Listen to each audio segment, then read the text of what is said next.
I'd like to dig into what makes LRE so complicated while you're working on this third prompt for this assignment. Number 3 asks you to consider existing laws and regulations in 3 ways. I ask you to identify in what way Mariana is receiving FAPE in this case, in her kindergarten classroom or school, in what way she's not receiving FAPE in her current placement, and who's responsible for making those determinations. This is a complicated case, and I'm going to tell you right now, there aren't a lot of right answers. The right answers come from using the data and making sure you're getting a team decision. Everybody's coming together to make decisions for Mariana. So those are 2 big hints to answer those 3 prompts for this third question in our case study. I want you to relax a little bit and know that LRE is something that is always considered on a case-by-case basis. We are not going to take Mariana and put her in a program for students with behavior problems because she's a student with a behavior problem. Her label matches the program and that's where she has to go. That's not the way we need to consider LRE, and in fact, that's almost illegal. You need to go case by case using the data from the student and documenting your decisions, which I think they're doing a pretty good job here, even though it's really complicated. There are some places for improvement, but it's really complicated. Here's why.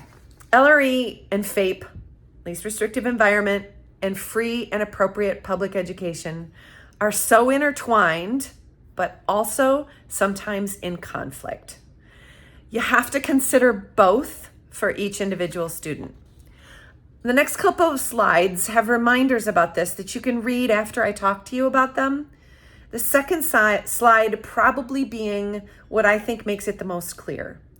You have to think about LRE following the rule that schools must educate students with disabilities in less restrictive settings.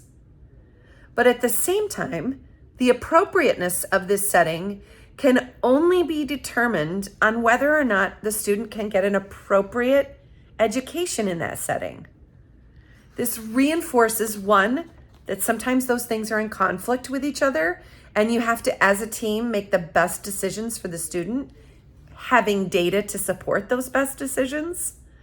But also, that word appropriate pops up again. And we know that that's a subjective decision that needs to be answered with substance and data and trial and error sometimes for students. Relax with the answer to this question. Embrace the fact that it is something that is in conflict and something that sometimes is a little bit hard to wrap your head around until you consider a student with unique needs. So even though this case is complicated, it gives us a lot of rich data to be able to answer this, supported by the existing laws and regulations. Go ahead, use my notes, use the next couple of slides, and answer those 3 prompts along with this question.